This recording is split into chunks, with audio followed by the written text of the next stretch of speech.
The chip behind my ear buzzed with 11 languages at once, and I had less than a minute to make humanity sound like a species worth fearing.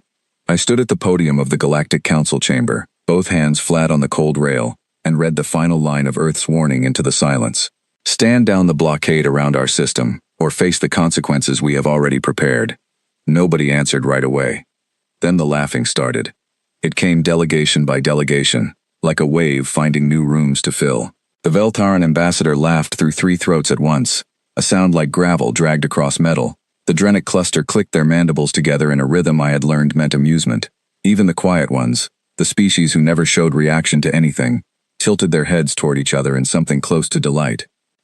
I kept my hands on the rail. I did not move them. The council speaker, a tall gray being named Senar Eve, raised one hand, and the chamber settled, though the amusement did not leave the room. It only went quiet, the way a held breath stays full even when nobody is speaking. Translator, Senar Eve said, her voice carrying through every headset without effort. You may inform your government that the council finds Earth's position noted and unconvincing. The warning stands, I said. 43 days. 43 days, she repeated, and something in the way she said it made the chamber laugh again, softer this time, almost fond, the way adults laugh at a child who has just announced he plans to fight the sun. A delegate I did not recognize, broad-shouldered, plated in something like dark bone, leaned toward the Veltharan ambassador and said, not quietly enough, do they truly believe 3 ships and a speech change anything? The Veltharan ambassador, whose name was Threl Vassarin, did not bother to lower his voice either. They believe what loud, frightened species always believe. That noise is the same thing as strength. Near the back of the chamber, one delegate did not laugh. He sat very still, plated arms folded, watching me instead of the spectacle around him. I knew his face from a dozen prior sessions. Kale Dorum, of a smaller cluster that had never voted against Earth, though he had never voted strongly for us either. He did not smile. He did not frown. He simply watched, the way a person watches whether they are not yet sure how to read. I did not answer Threl Vassarin. My orders were clear. Deliver the warning. Hold the line. Leave no opening for negotiation, because there was no negotiation left to have. 3 years of trade restrictions had become 18 months of armed escort blockades, and 18 months of blockades had become a starvation timeline our analysts had run 100 different ways, and every version of that math ended in the same place. Earth could not feed itself past those 43 days. Not with the corridors closed the way the council had closed them. I had asked, before I left, why we were bothering with a warning at all, if nothing about our position would change anyone's vote. My superior, a tired man named Ian Brackett who ran what used to be called Foreign Affairs and was now something closer to a war office, had looked at me for a long moment before answering. Because afterward, he said, the record will show we told them first. I had not understood the weight of that sentence until I stood in the chamber, watching beings from 11 worlds laugh at the exact words I had been told to deliver. Now I understood it as something closer to a door being marked, quietly, before someone walked through it. Senar Eve lowered her hand again, and the laughter folded itself back into murmurs, business resuming as if nothing had interrupted it. That was the worst part, somehow, not the laughing, the speed at which they moved on from it. The Council's position on the Sol blockade remains as stated in the prior session, she said. Trade access will be reconsidered once Earth demonstrates compliance with shipping lane regulations. This session is concluded. I stayed at the podium a moment longer than protocol required, long enough to watch the chamber empty, delegates drifting off in clusters of 2 and 3, already discussing other matters, other species, other small fires on the edge of their attention. Nobody looked back at me. I had expected anger, maybe, or at least curiosity. What I got instead was the particular silence of people who had already decided a thing did not matter. Threl Vassarin passed close enough on his way out that I caught the last thing he said to the delegate beside him, in a language he did not know I understood well enough to catch without the chip. The loud species will quiet down once their stomachs do the talking instead of their mouths. I did not respond to that either. I had nothing in my orders that covered responding to cruelty delivered as a passing remark. I only had the number, 43, sitting behind my eyes like a coal that would not cool. Kale Dorum was the last delegate to leave.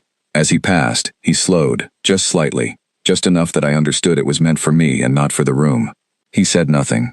He only met my eyes for the length of 2 breaths, then continued on, plated boots echoing against the chamber floor until the great doors closed behind him. I did not know what to make of that look. I would not understand it for months. The shuttle ride back to the diplomatic transport took 11 minutes, and I spent every one of them looking out the viewport at the council spire shrinking behind us, A structure built from the combined architecture of 11 different worlds, each contributing some piece of itself to a building meant to represent unity. From a distance it looked almost beautiful, all that different stone and metal woven into one shape. Up close, I had learned, it was 11 separate buildings that happened to share a wall. My escort on the shuttle was a woman named Laura Bennett, our senior negotiator, the person whose job it had been for 3 years to find the softer path through every council session, the path that did not end in what I now understood was coming. She had not spoken since we left the chamber. She watched the same shrinking spire I did, her jaw set in a line I recognized from photographs of her father, a man who had spent his whole career trying to keep 2 countries from a war neither of them survived intact. "You did everything right in there, Caleb," she said finally. "It didn't matter," I said. They laughed. "I know." She did not look away from the window. "That was the point of sending you, instead of me. They needed to laugh at someone they didn't respect enough to take seriously.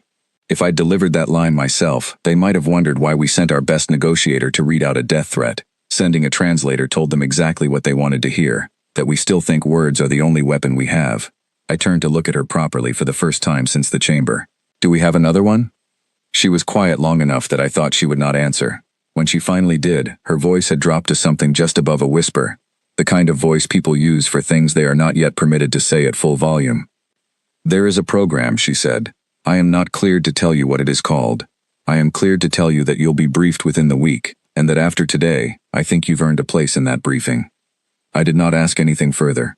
I had spent 3 years learning that the most important sentences in this job were the ones delivered just below a whisper, in shuttles and hallways and the spaces between official sessions, and that pressing for more, before someone was ready to give it, only taught people to say less the next time. So I watched the spire disappear behind the curve of the planet instead, and I held on to the number, 43, and underneath it, quieter, a second number I had not said out loud to anyone. The number of years humanity had spent being polite to people who had already decided, long before today, exactly how much our politeness was worth. It was not very much. I understood that now. In a way I had not fully let myself understand it before walking into that chamber. Understanding it did not feel like anger. It felt like the floor of a building finally settling onto its foundation, something that had been tilted slightly out of true for years, abruptly finding level ground beneath it. By the time the shuttle docked at the transport, I had stopped watching the window. I was thinking instead about Brackett's sentence, the one about the record showing we told them first, and wondering, with a feeling I did not yet have a name for, exactly what kind of record was being prepared to come after it.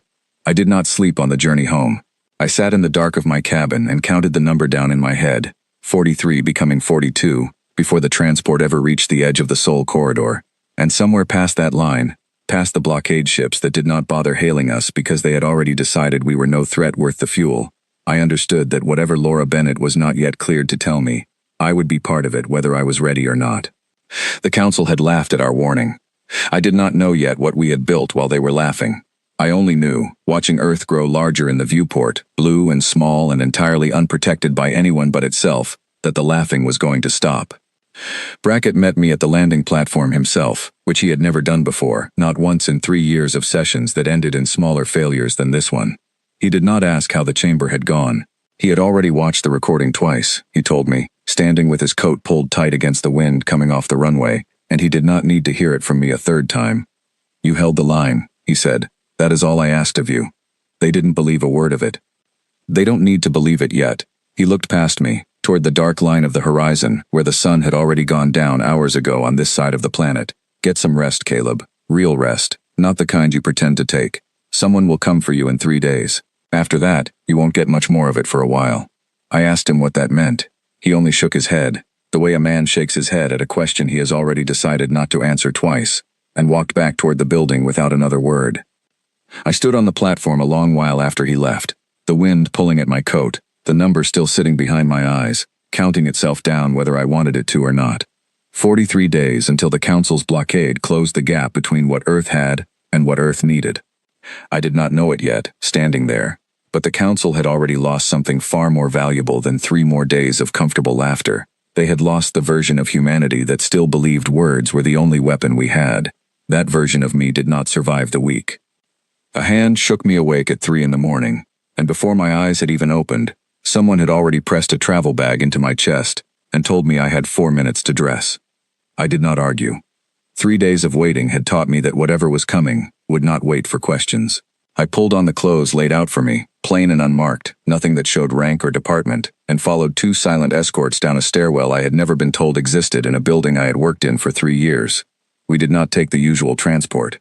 We took an unmarked vehicle through streets with no lights, driven by someone who never once looked back at me in the mirror, and after 40 minutes of empty roads and closed checkpoints, we arrived at a hangar so far from any listed military installation that I understood, without anyone telling me, that I had just left the part of Earth's defense that showed up in any official record. Inside, the hangar held 3 ships. I had seen warships before, in briefings and in the careful photographs the Council allowed us to keep on file, the kind of vessels Earth was permitted to build under treaty limits that capped our hulls, our weapons, our drive systems, all of it measured and signed and inspected twice a year by Council observers, who never once asked what we were doing in the deep dark beyond the inspection routes. These 3 ships did not match any treaty file I had ever seen. They were built wrong, by Council standards, in a way that made my eyes want to slide off them and look somewhere else instead. Their hulls held no running lights, no reflective plating, nothing that would catch a scanner sweep unless the scanner already knew exactly where to look. They sat low and black and silent, more like absences in the hangar than objects inside it, and the few crew members moving around their hulls worked with the kind of quiet, practiced economy of people who had been doing this work in secret for a very long time. A man met me at the base of the nearest ship's ramp, broad through the shoulders, gray at the temples, wearing a uniform with no insignia I recognized.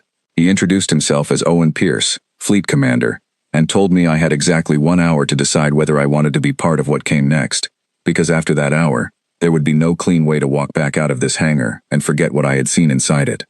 "What is this?" I asked him. "The Void Fleet," he said, like the words cost him something to say out loud. "Even here, even now. Built in the dark, outside every lane the Council ever bothered to watch. 3 years of work nobody outside this hangar was cleared to know about. You are looking at the only honest answer Earth has ever given the Council. We just never sent it." I asked him why he wanted a translator on a warship. "Because every fight ends in a room with a podium," he said, "and next time we walk into that chamber, I want someone standing at it who has flown with the people doing the fighting." Words land different when the person saying them has bled for what they mean. I did not answer right away. I thought of the chamber, the laughter, Threll Vassarin's voice saying the loud species would quiet down once their stomachs did the talking instead of their mouths. I thought of the floor settling onto its foundation, the tilt I had felt finally finding level ground. I said yes before I had finished thinking it through, which was, Pierce told me later, exactly the answer he had been hoping for. The next 11 days blurred together into a rhythm I had never lived inside before, training that started before sunrise and ended somewhere past midnight. Every hour folded around the single fact that the countdown from the Council chamber had not stopped just because I had changed buildings. 43 had become 32, and 32 would keep falling whether or not the Void Fleet was ready to fly. I met the engineer who had built the ships before I met most of the crew who flew them. Her name was Henry Voss, despite the name sounding like it belonged to a man, and she corrected exactly one person on that point in front of me before deciding I was not worth the energy of correcting twice. She walked me through the hangar floor with the kind of pride that did not need to raise its voice to be heard. "Council treaties measure hull mass, weapon yield, drive output," she said, running one hand along a section of dark plating that seemed to drink the hangar lights rather than reflect them. "They never thought to measure what we could do with materials that don't register as materials at all. Half this hull is built from a compound that doesn't show up on any sensor suite in Council service, because no Council shipyard has ever had a reason to look for something that absorbs a scan instead of bouncing one back." "That's not a weapon," I said. "No," she agreed. "It's better than one. A weapon they can prepare for, a ship that isn't there until it already has its hands around your throat, that they can't prepare for at all." I met the pilots next, 24 of them sharing a mess hall meal that felt less like a briefing and more like a family dinner stretched too thin across too many years of secrecy. A woman named Grace Whitfield sat across from me with her boots up on an empty chair, eating with the kind of total focus people usually reserve for something more dangerous than food, and when she noticed me watching her, she grinned without an ounce of apology in it. "You're the diplomat," she said. "The one who got laughed at on the recording. That's me. I watched it 4 times. Not." She pointed her fork at me like a small friendly weapon. "Best part was you didn't flinch. Pierce showed it to the whole hangar like a recruiting video. Half the new pilots signed their final commitment papers that same night. I didn't realize I was good for recruitment. Nothing recruits better than watching someone laugh at us and knowing exactly what's coming for them." She went back to her food, still grinning, and added without looking up, "Don't worry, diplomat. We'll make sure they get the joke eventually. Just from the other side of it. I learned the rest of the crew in pieces over the following days. Megan Clark ran intelligence out of a windowless room that never seemed to sleep any more than she did, tracking Council fleet movements through channels she would not explain to me even after I asked twice. Adam Foley, barely past 20, ran weapons systems on Grace's ship and treated every drill like it was the only thing standing between him and failing everyone he had ever met, an intensity that made the older crew both proud of him and quietly worried for him in equal measure. Pierce ran us through simulations that left half the new arrivals shaking by the end of the first week. Scenarios built from real Council fleet doctrine that Clark's people had been collecting for years, patient and invisible, while the Council assumed nobody outside their own borders could even read their tactical manuals. We trained for ambush, we trained for silence, we trained, more than anything, for the particular discipline required to hold a weapon ready and not fire it until the exact right moment, because the entire design of the Void Fleet depended on one single advantage the Council could never plan around. They did not know we existed. The moment we fired the first shot, that advantage started to burn down like a fuse, and every plan Pierce built treated that fuse as something precious, not to be wasted on anything less than the target that mattered most. On the sixth night, Pierce ran the entire fleet through a drift drill meant to test the absorption hulls against a live sensor sweep, borrowed equipment Clark's people had pulled from a decommissioned Council relay station nobody would miss for at least a year. Grace flew lead. I sat behind her in the observation seat because Pierce wanted a translator's ear listening for anything in the test feed that sounded like Council chatter picking up on us, a job that mostly meant sitting very still and trying not to throw up as her ship dropped into a drift pattern that felt less like flying and more like falling with extra steps. The relay swept twice, found nothing, swept a third time, slower, the kind of careful pass that meant whoever was watching the readout on the other end suspected something without being able to name it. "Hold," Pierce said over the comm, his voice flat and even, the voice of a man who had run this exact scenario in his head 100 times before ever letting it happen for real. Nobody breathes loud. Grace's hands stayed steady on the controls, though I could see the muscle in her jaw working, the only sign she gave that the silence cost her anything. Adam's voice came through from the second ship, tight and clipped, reporting weapon systems fully dark, nothing live, nothing for the sweep to catch even if the hull failed. The third sweep passed without finding us. Whoever ran that relay logged it as empty space and moved on, the same way Council instruments had logged this entire fleet as empty space for 3 straight years. When Grace finally let her hands drop from the controls, she let out a breath I hadn't realized she'd been holding the whole time alongside me. "Every single time," she said, not quite to me, not quite to herself. "Every single time I think this is the run where it doesn't work." "Has it ever not worked?" I asked. "No." She unclipped her harness, rolling her shoulders like she was shaking something loose. "Doesn't mean I get to stop being scared at will. Scared is what keeps me careful. The day I stop being scared of that sweep is the day I get all of us killed." I did not have an answer for that, so I did not offer one. I had learned, in 11 days inside this hangar, that the people who flew these ships did not need comfort from me. They needed someone who understood what the silence cost them, and who would carry that understanding into whatever room came next. On the 9th night, Grace found me on the hangar's upper platform, looking down at the 3 black ships resting below like something asleep rather than something built. She did not say anything for a while. She just stood beside me, arms folded over the rail, watching the same ships I was watching. "You scared?" she asked eventually. "Yes." "Good, means you're paying attention." She knocked her shoulder against mine, light, almost careless. "I grew up on a station that the Council let go dark for 11 days during a supply dispute, back before any of this. I was 7. I remember exactly what it sounds like when adults stop pretending everything is fine in front of the kids. I promised myself a long time ago that the next time someone tried that on people I cared about, I'd be the reason it didn't work." She did not say anything else about it. She did not need to. I understood, standing there, that everyone in this hangar carried some version of that same promise, folded small and private, the kind of thing rule discipline never asked you to explain out loud, only to bring with you when it mattered. On the 11th night, Pierce called the full crew into the main hangar bay, all 3 ship crews together for the first time since I had arrived, and the easy noise of the mess hall dinners fell away into something quieter, more focused, the particular silence of people about to be told why all of this training had a deadline attached to it after all. "Council Enforcement Squadron 7-9 is scheduled to intercept a human supply convoy in 4 days, Pierce said. No preamble, no softening. Standard pattern. They board, they confiscate, they make an example. Same as they've done to a dozen client species before us. Because it has always worked before. They have no reason to expect anything different this time." He let that sit a moment before continuing. "That convoy is not going to be what they expect." Grace, beside me, went very still. the careless ease gone out of her posture entirely, replaced by something sharper and more focused. Adam Foley's hands had stopped moving on the tablet he had been holding. Even Henry Voss, who had spent 3 years building ships for exactly this moment, looked, for the first time since I had met her, genuinely afraid. "We have spent 3 years staying invisible," Pierce said. "In 4 days, that ends. I want every one of you to understand what that means before we fly. This is not a drill anymore. This is the first door we kick in, and I cannot promise any of us walks back through it the same person who walked in." Nobody spoke. Nobody needed to. I thought of the chamber, the laughter, the number that had started this whole countdown, falling now towards something I had not let myself fully picture until this exact moment. Standing in a hangar full of people who had spent 3 years building the answer nobody at that podium had been willing to imagine. 43 days had become 4. The laughing was almost over. 4 days passed in the kind of silence that feels louder than noise, and then the comm in my bunk lit up at 2 in the morning with a single line of text. "Convoy contact in 6 hours. Report to the flight deck." I was dressed before I had finished reading it twice.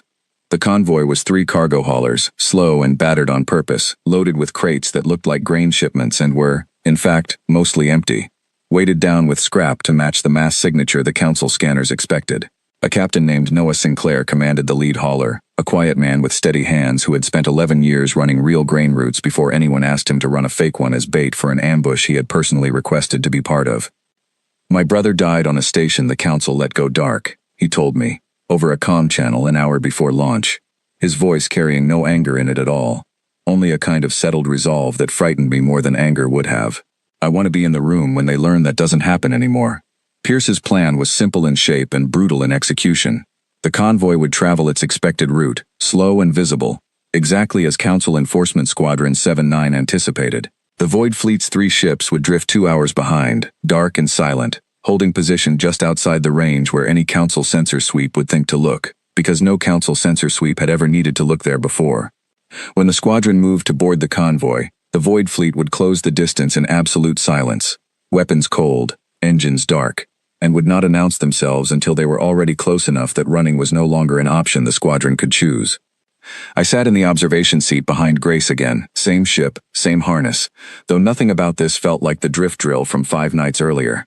Adam Foley ran weapons 2 seats over, his hands steady now in a way they had not been steady during the simulations, the particular calm of someone who has decided, fully and completely, that this is the moment he has been training toward. "You good back there, diplomat?" Grace asked, not turning around, her eyes fixed on the long dark scroll of empty space ahead of us.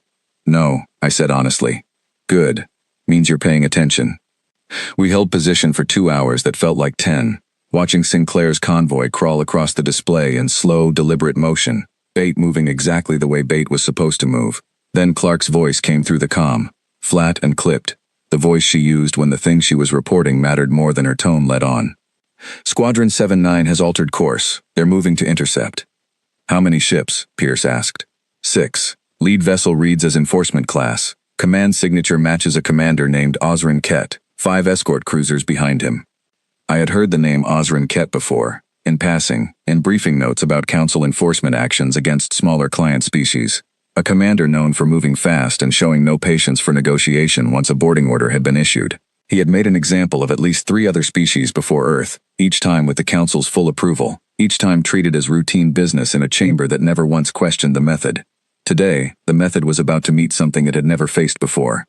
The squadron closed on Sinclair's convoy with the easy confidence of a predator that had never once failed to make this exact kill. Their lead vessel hailed the lead hauler, the message relayed to all our ships so we could hear it too. A voice flat with the particular boredom of someone performing a task they had performed 100 times before. "Cargo vessel, you are in violation of trade compliance. Power down your drive and prepare to be boarded. Resistance will be treated as hostile action." Sinclair's voice came back, perfectly calm. "Understood. Powering down." His hauler's drive went dark, exactly as the script demanded, and the squadron's escort cruisers began closing the final distance, weapons still holstered, because why would they need weapons ready for a target that had already surrendered? "Now," Pierce said. One word, carrying every ounce of 3 years of patience behind it. Our 3 ships came out of the dark. There was no warning shot. There was no announcement, no demand, nothing that gave the squadron a single second to understand what was happening before it was already happening to them. Grace's hands moved across the controls in a pattern I had watched her rehearse a dozen times in simulation, and our ship dropped out of its drift directly behind the nearest escort cruiser, close enough that its hull filled the entire forward display. Adam fired first. A single, precise strike aimed at the cruiser's drive section, not its crew compartment, the exact targeting Pierce had drilled into every weapons officer in the fleet. Disable, don't destroy, unless destroying becomes the only option left. The cruiser's drive flared and died, the ship going dead in space, its crew very much alive, and very much unable to do anything about what had just happened to them. The second and third ships of our fleet struck 2 more cruisers in the same heartbeat, the same precise, surgical strikes. 3 council vessels disabled before Osrin Kett's lead ship had even finished processing what its sensors were telling it. Unknown contacts. A voice crackled across the open channel, sharp now, all boredom gone from it. Identify yourselves. Nobody answered him. Pierce had drilled that into us too. Silence is a weapon. Let them wonder. The remaining 3 cruisers broke formation, scrambling for a fight none of them had trained for. Weapons finally coming online. And the calm precision of the first strike gave way to something faster and messier, ships twisting through the dark in patterns too quick for me to follow from the observation seat. The whole engagement compressed into a handful of minutes that felt like they lasted an hour. Grace's ship took a hit across its rear shielding, the whole hull shuddering hard enough that I bit down on my own tongue, the taste of copper sharp and sudden. Adam's voice came through tight, reporting shield integrity at 60% and falling, and Grace's hands never once left the controls, weaving us through a gap between 2 of the remaining cruisers with a precision that looked less like piloting and more like something closer to instinct burned into muscle over years of practice. Osrin Kett's ship is breaking off, Clark reported. He's trying to run. Cut him off, Pierce ordered. Sinclair's convoy stays protected. That is the only priority that does not move.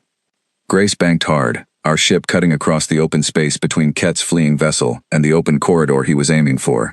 And for one moment, one single suspended moment, I watched through the forward display as his ship's weapons came fully online, aimed not at us but at Sinclair's defenseless hauler.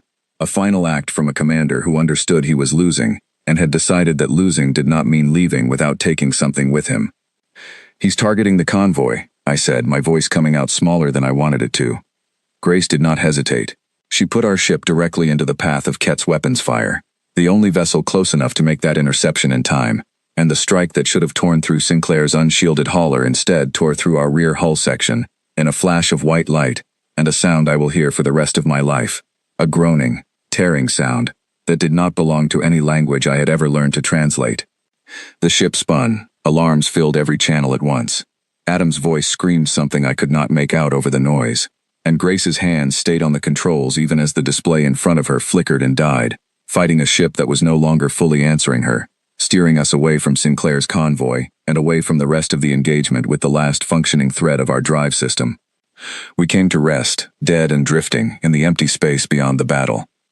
I do not remember unclipping my harness. I remember crawling forward, the smell of burned wiring sharp in my throat, and finding Grace still in her seat, very still, her hands resting loose against the controls she had refused to let go of until the very last second the ship gave her any control to hold.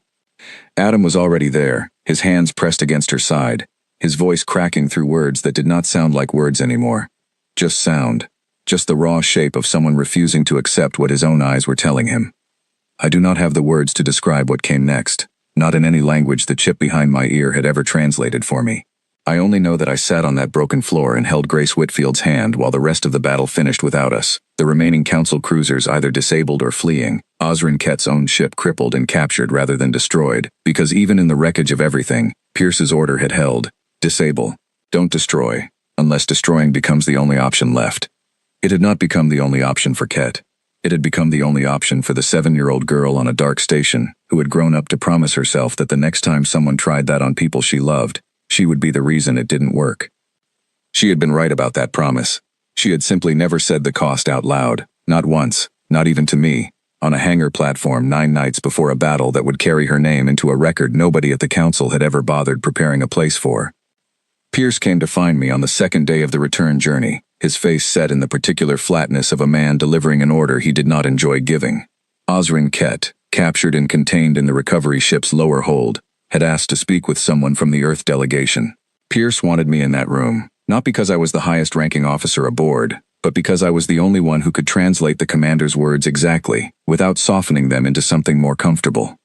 The hold was cold and narrow, lit by a single strip along the ceiling, and Osrin Ket sat against the far wall with his arms bound, his plated face unreadable to me in a way that human expressions never were. He looked up when I entered, and for a long moment, he said nothing at all, studying me the way a man studies an insect he had not expected to find indoors. "You are the translator," he said finally, his voice flat through the chip's processing, stripped of whatever texture his own language carried. "From the chamber, the one who delivered the warning we laughed at." "I am. Where did this come from?" He gestured, as much as his restraints allowed, toward the walls of the ship around him. 3 years of inspections. Twice a year my own people walked your shipyards and certified them clean. Tell me how a species we measured and cataloged built this in the space we were watching."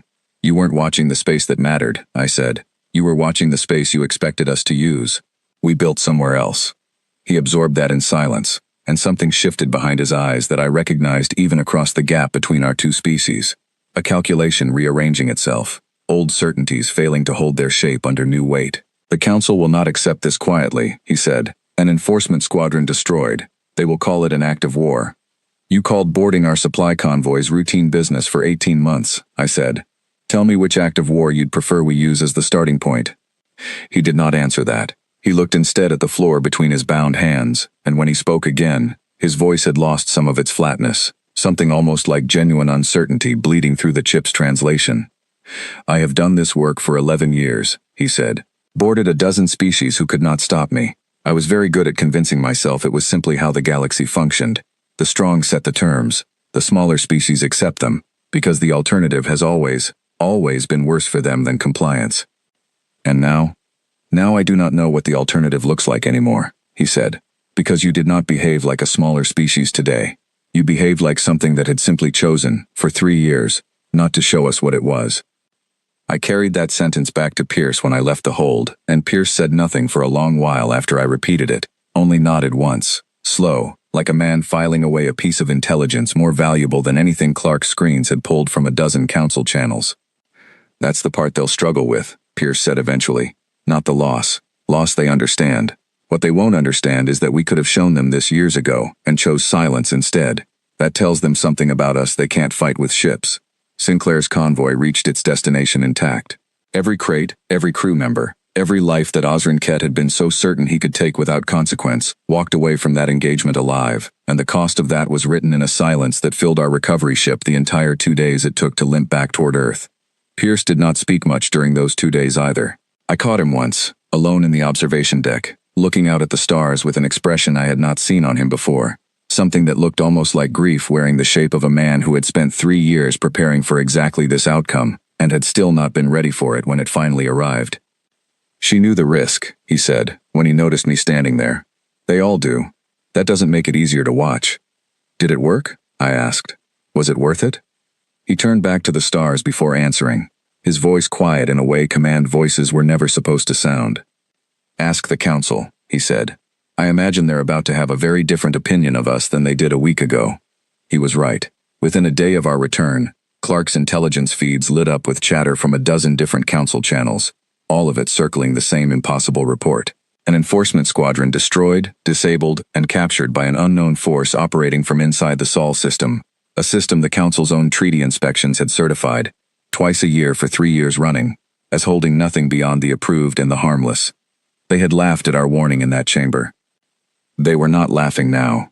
I carried Grace Whitfield's name with me into every briefing that followed, a small private weight I did not share with anyone, not even Pierce, not even Adam, who carried his own version of that same weight in the hollow look that never fully left his eyes again. I understood, watching the Council's panicked communications scroll across Clark's screens, that we had crossed a line that no warning, no podium, no chamber full of laughing delegates could ever uncross. The first door had been kicked in. There was no walking back out of it now, for any of us, and somewhere behind that door, in 11 different languages, the Council was finally starting to ask the only question that mattered. What else had the loud species been building, quietly, in the dark, while everyone assumed they were still just learning to use their words? 3 weeks after the convoy engagement, a Council battle group of 14 ships dropped out of transit at the edge of the Sol corridor, and Clark's intelligence feed lit up with a single line that turned the entire hangar silent in the space of a heartbeat. "They are not here to negotiate." Pierce called every pilot to the flight deck before the alert had finished sounding through the halls. 14 ships against our 3, a number that should have ended any conversation about engagement before it started, except that the Void Fleet had never planned to win battles through matched numbers. We had planned to win them through the one thing the Council still did not understand about us. Even after losing an entire squadron to a force they had not seen coming, they still did not know what else was hiding in the dark.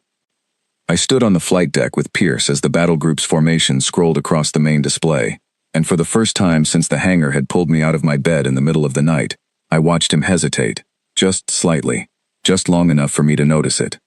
14 ships is too many for 3 to handle clean, he said, mostly to himself. We need a way to make them doubt their own numbers before we ever fire a shot.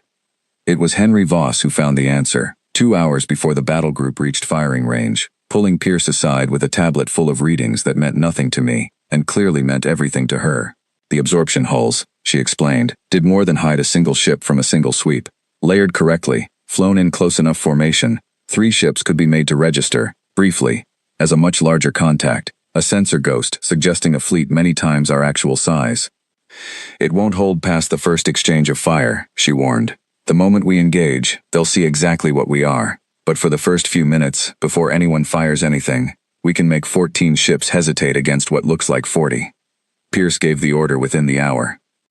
The battle group entered the edge of Sol space expecting an empty system, the same empty system their treaty inspectors had certified clean for 3 years running, and instead found a sensor return that suggested a force large enough to make even a 14-ship battle group pause at the threshold, recalculating an engagement they had been certain, until that exact moment, was already won before it began. I listened on the open channel as their commander hesitated, ordering a slower approach, a more cautious formation, exactly the kind of doubt Voss had promised us. It bought time. It did not buy a victory on its own. Pierce's voice came through every ship's comm, steady, even, carrying none of the hesitation I had seen on his face 2 hours earlier. We use the doubt. We do not waste it standing still. What followed was not the clean, surgical strike of the convoy engagement.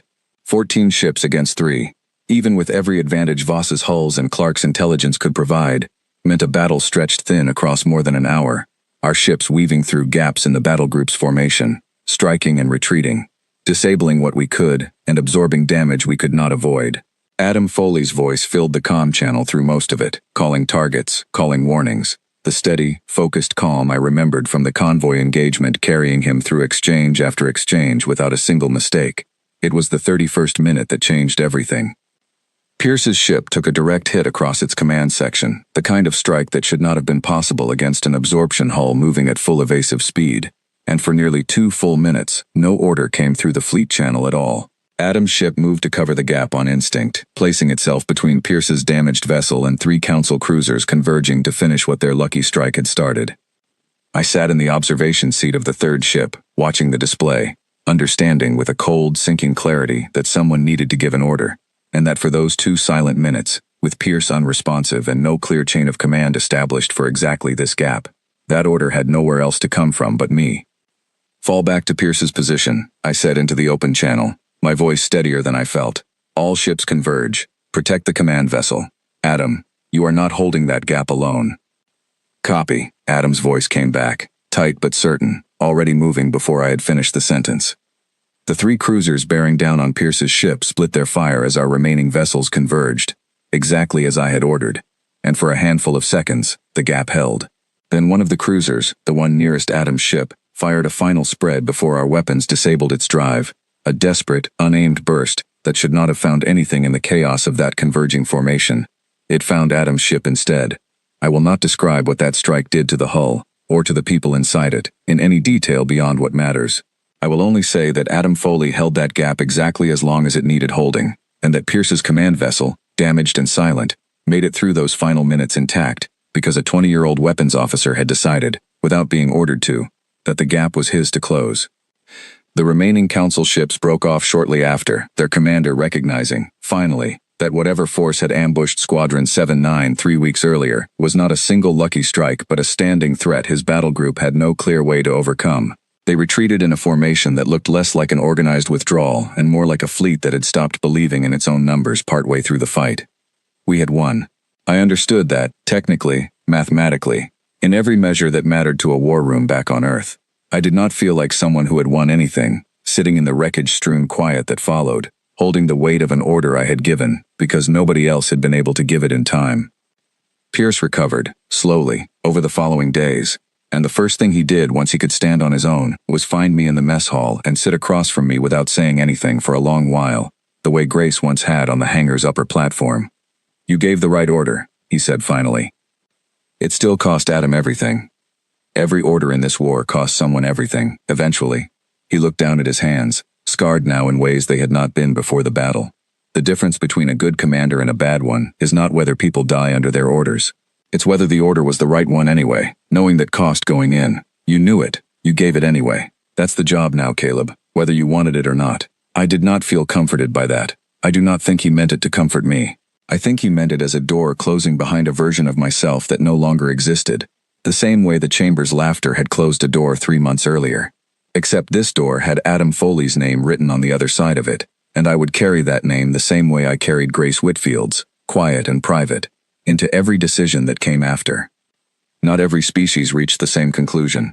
Threll Vassarin's voice, when Clark's intercepts caught it, carried none of Dorham's uncertainty, only a hardened fury that promised escalation rather than compromise, a commitment to make an example of Earth severe enough to erase whatever doubt our victories had planted in the rest of the chamber. He did not wait long to act on that promise. 8 days after Senar Ives' session, 3 independent strike groups, none of them flying under official council colors but every one of them traced back through Clark's intercepts to funding, and weapons routed through Vassarin's own cluster, struck a small mining outpost on the edge of human-controlled space. A settlement of less than 400 people that had nothing to do with the Void Fleet, and everything to do with sending a message that no corner of human territory could be considered safe anymore. Pierce did not hesitate this time. We had 3 ships when Squadron 7-9 attacked the convoy. We had 11 by the time Vassarin's strike groups reached that outpost, the hangar's secret production lines finally able to keep pace with a war that no longer needed to hide itself in shadow, and Pierce committed 9 of them to the outpost's defense within an hour of Clark's warning reaching the flight deck. I did not fly that engagement. Pierce kept me grounded at the command post, a decision I argued against and lost, and I spent the 4 hours of that battle listening to the comm traffic instead of living inside it, which I came to understand was its own particular kind of difficult, hearing every strike and every near miss without the ability to do anything but listen. The strike groups were not council military, not trained or disciplined the way Squadron 7-9 had been. They were closer to mercenaries, fast and aggressive but undisciplined under real pressure. And our pilots, 11 ships now flying with 3 weeks of real combat experience behind them instead of simulation drills alone, broke their formation within the first 20 minutes. By the time it ended, 2 of the 3 strike groups had been disabled and captured, the 3rd scattered and fled, and the outpost's 400 residents walked away from an attack meant to terrorize them, having lost exactly nobody. It was not a clean victory. Nothing in this war had been clean since the moment Grace Whitfield put her ship between Sinclair's convoy and Osrin Kett's final desperate strike. But it was a victory that cost us no names this time, and I learned, standing at that command post listening to Pierce's voice confirm every pilot's safe return, that a victory without a name attached to its cost felt almost unfamiliar now, a relief I did not entirely know how to hold. Vassarin's response to the outpost's failed destruction was not retreat. Clark's intercepts caught him in a closed session 2 days later, his voice stripped of its earlier confidence but not of its conviction, arguing for a full council mobilization against Earth, a war footing beyond anything the blockade or the enforcement squadrons had represented.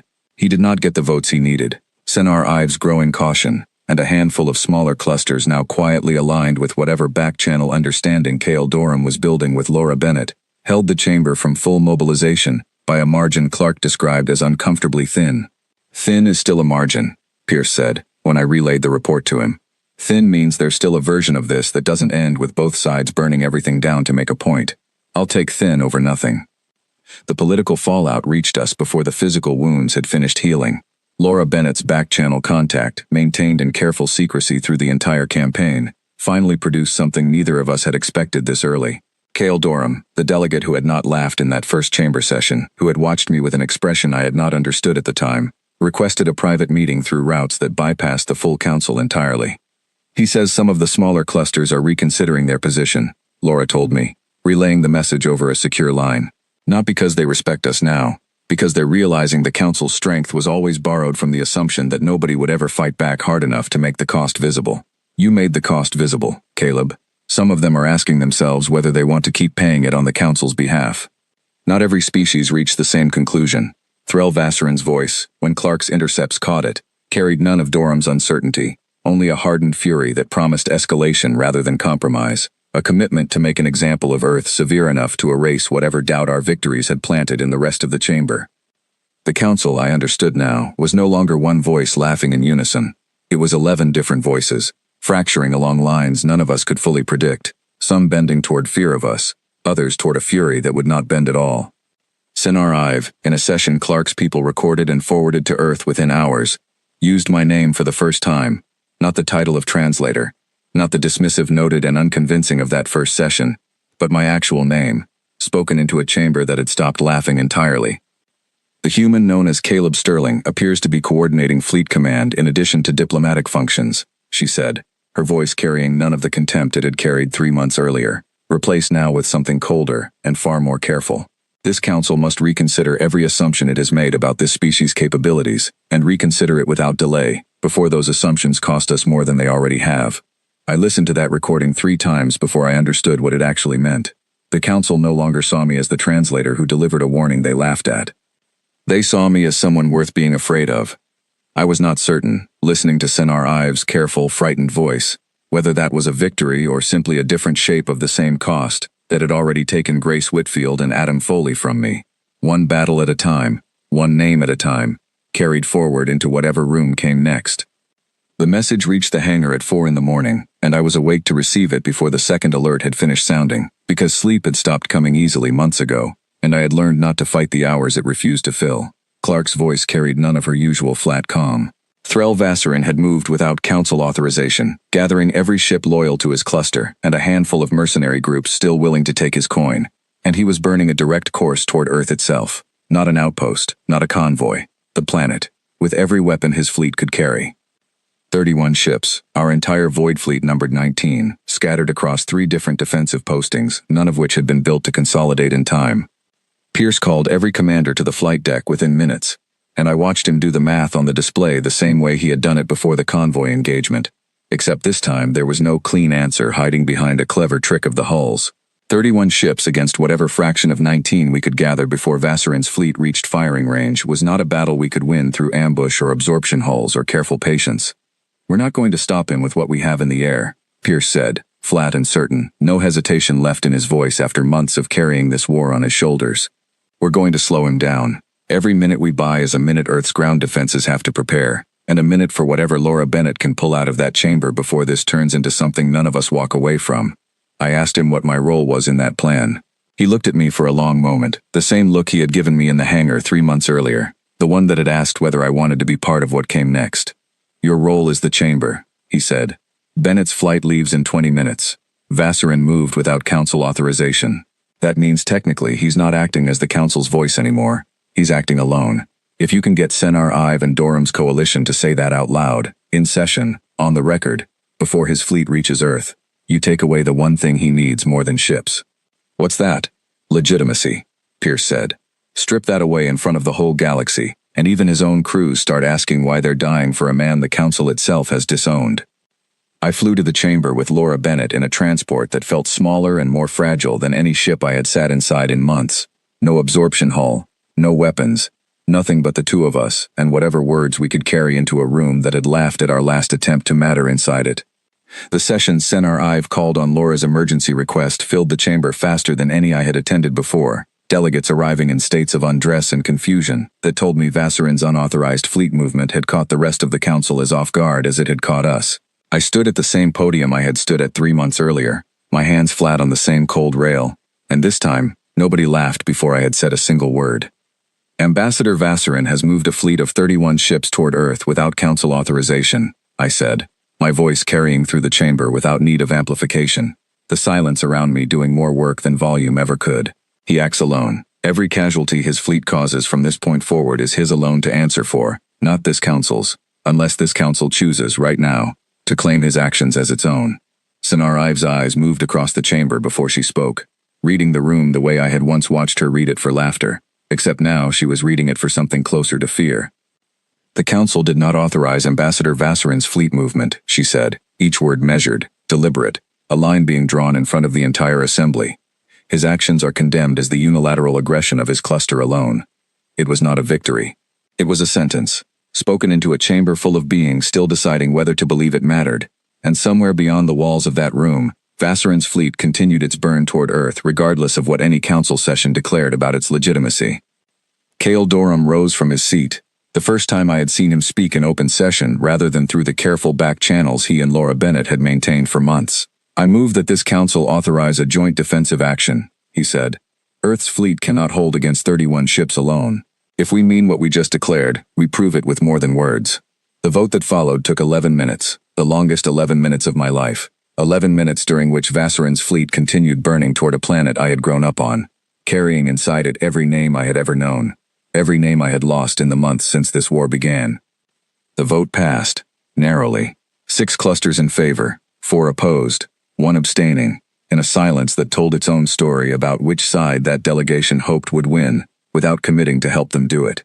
Combined council ships, 18 vessels from clusters that had spent 3 months watching Earth bleed and finally deciding which side of the coming history they wanted to stand on, joined what remained of the Void Fleet at the edge of Sol space 4 hours before Vassarin's fleet arrived. It was not enough ships to guarantee victory. It was enough to turn the math from impossible into merely terrible. And in a war that had taught me terrible odds were sometimes the only odds available, I had learned to be grateful for terrible instead of impossible. I watched the final battle from the chamber itself, through a feed Clark routed to every delegate's station, because Senar Ive had insisted the council witness directly what their decision had purchased, rather than receive it secondhand through a report written days later. Vassarin's fleet met the combined defense at the edge of Sol space, and I will not pretend the battle that followed looked anything like the precise, surgical engagement against Squadron 7-9 months earlier. It was chaos, raw and immediate, 31 ships against 37. Pierce's voice steady across every channel even as ships on both sides flared and went dark across the display. Names I knew and names I would never learn scattered across a battle that decided, in the space of 2 brutal hours, what kind of galaxy would exist on the other side of it.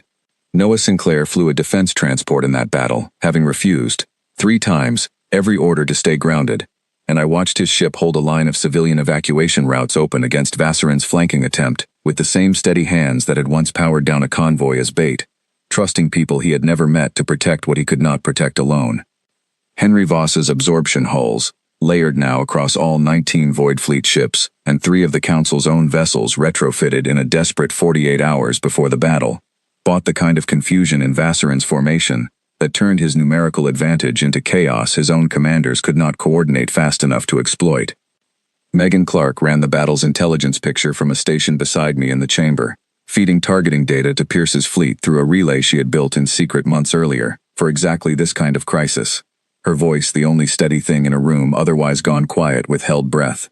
Twice she caught Vassarin's commanders shifting formation before the move had fully begun, calling the warning to Pierce's channel half a second before it would have mattered too late. The difference, in a battle measured in heartbeats, between a disabled ship and a destroyed one.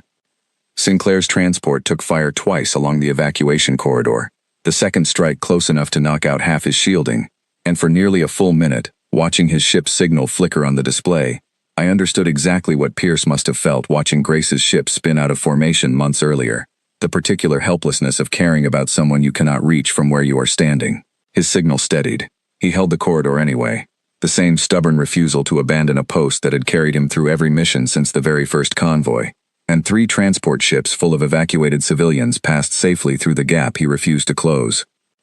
It was Pierce's ship that found Vassarin's flagship in the final 20 minutes, a strike Pierce delivered himself, disabling rather than destroying, the same discipline he had drilled into every pilot since the very first night I walked into that hangar, even now, even against the man who had ordered Earth's destruction without a single moment's hesitation about the lives that order would cost. Vassarin's fleet broke within minutes of his flagship going dark, scattered and fleeing in directions that no longer answered to any single command, and the chamber around me erupted into a noise I had never heard a council session make before. Not laughter this time, something closer to the particular silence 11 different species share when they have just watched history change shape in front of them and have not yet decided how to speak about it. Senar Ive did not call for order right away. She let the silence sit, the way I once watched her let laughter sit, and when she finally spoke, her voice carried none of the contempt from that first session 3 months earlier. Earth has demonstrated, beyond any further argument this chamber can offer, that it is not a client species to be measured and managed, she said. This council will open formal proceedings to grant Earth a permanent seat among its members, with full voice and full vote, effective immediately. I should have felt triumph standing there, listening to the sentence I had wanted to hear since the day I first stood at that podium, and read out a warning nobody believed. I felt instead the particular hollow weight of a victory paid for in names I would carry for the rest of my life. Grace Whitfield's hands steady on the controls until the very last second they were still hers to hold. Adam Foley closing a gap nobody had ordered him to close. And however many names I had never learned, scattered now across the wreckage of a battle fought to buy a sentence that should never have needed buying in the first place. Laura Bennett found me afterward, in the quiet hallway outside the chamber. And she did not offer congratulations, because she understood, the same way I did, that congratulations was the wrong word for what this cost had purchased. You did this, she said instead. We did this, I corrected her. All of us. The ones who are here to hear it, and the ones who aren't. She nodded, and for a moment neither of us said anything else, standing in a hallway built from 11 different worlds' architecture, sharing nothing but a wall, listening to the distant sound of a chamber finally learning to speak about Earth in a different language than the one it had used 3 months earlier. Pierce found us both an hour later, his uniform still marked with the battle, and he did not say much either. Only that the council had requested Earth's first official seated delegate begin attending sessions within the week, and that Laura Bennett's office had already submitted my name for the role, an honor I had not asked for and was not certain, standing there, that I wanted. You don't have to decide tonight, Pierce told me, reading the hesitation on my face, the way he had always read everything else about me since that first night in the hangar. But for what it's worth, I think Grace would have told you to take it. She always said the next time someone tried to make us small, she wanted to be the reason it didn't work. Seems to me that work isn't finished just because the shooting stopped. I thought about that for a long while, standing in that hallway. The weight of every name I carried settled somewhere behind my ribs where it had lived since the convoy engagement, never lighter, never fully unbearable, simply present, the way grief learns to live alongside a person rather than ever fully leaving them. I took the seat. Before my first official session as Earth's delegate, I asked for 1 day alone, and Brackett, who had never once denied me anything since that first walk back from the chamber 3 months earlier, granted it without asking why. I took a transport up past the orbital defense line, the same line Vassarin's fleet had tried to break, and looked down at Earth the way I had looked at it from the diplomatic shuttle on the night this entire war began, blue and small and turning slowly beneath me. It did not look unprotected anymore. I could see the shapes of patrol craft moving along the edge of the atmosphere, some of them Void Fleet black, some of them bearing the markings of council clusters who had finally chosen a side worth choosing, a thin defensive line that had not existed the last time I watched this exact view from this exact angle. I found Henry Voss at the hangar before I returned to the chamber, standing alone beside the ship that had carried Pierce's flag through the final battle, running one hand along plating that still bore the scars of Vassarin's last strike. She did not look up right away when I approached. They'll want me to build bigger ships now, she said. Proper ones. Ones with the council's blessing stamped on every hull plate. Inspected twice a year, same as before. Except this time we get to set the terms of the inspection instead of just enduring it. Is that a bad thing? No. She finally looked at me, and for the first time since I had met her in that hangar, I saw something close to tired relief in her expression, rather than the fierce, guarded pride she usually carried. It just means the part of this job that needed to stay secret is finished. I built these ships so nobody would ever laugh at a warning again. Feels strange, knowing the next ones I build, everybody gets to watch. I left her there, working alone in a hangar that no longer needed to hide what it held, and I carried that image with me back into the chamber. A door that had once been kicked in standing open now in the daylight. Nothing left behind it that needed darkness to survive. 3 months after the council laughed at our final warning, I stood again at a podium in that same chamber. Not as a translator reading words written for me by someone else, but as Earth's first seated delegate, speaking words that were entirely my own, in a room that had finally learned to listen before it decided whether something deserved an answer. I did not deliver a warning that day. I delivered something closer to an accounting, the names of every person the Void Fleet had lost in 3 months of a war that should never have needed fighting, spoken slowly, one at a time, into a chamber that owed each of them a debt no seat at any table could ever fully repay. Grace Whitfield, Adam Foley, and the others, the ones whose names I had only learned after they were already gone, read into a record that would outlast every delegate currently seated in that room, a record that would not let the cost of that first laughter be forgotten by anyone who came looking for it afterward. The council did not laugh this time. They listened, and somewhere in that listening, In the particular silence 11 worlds shared while I spoke names none of them had ever met, I understood that the war had not ended with humanity winning a seat at their table. It had ended with the table itself finally learning what it had cost to build.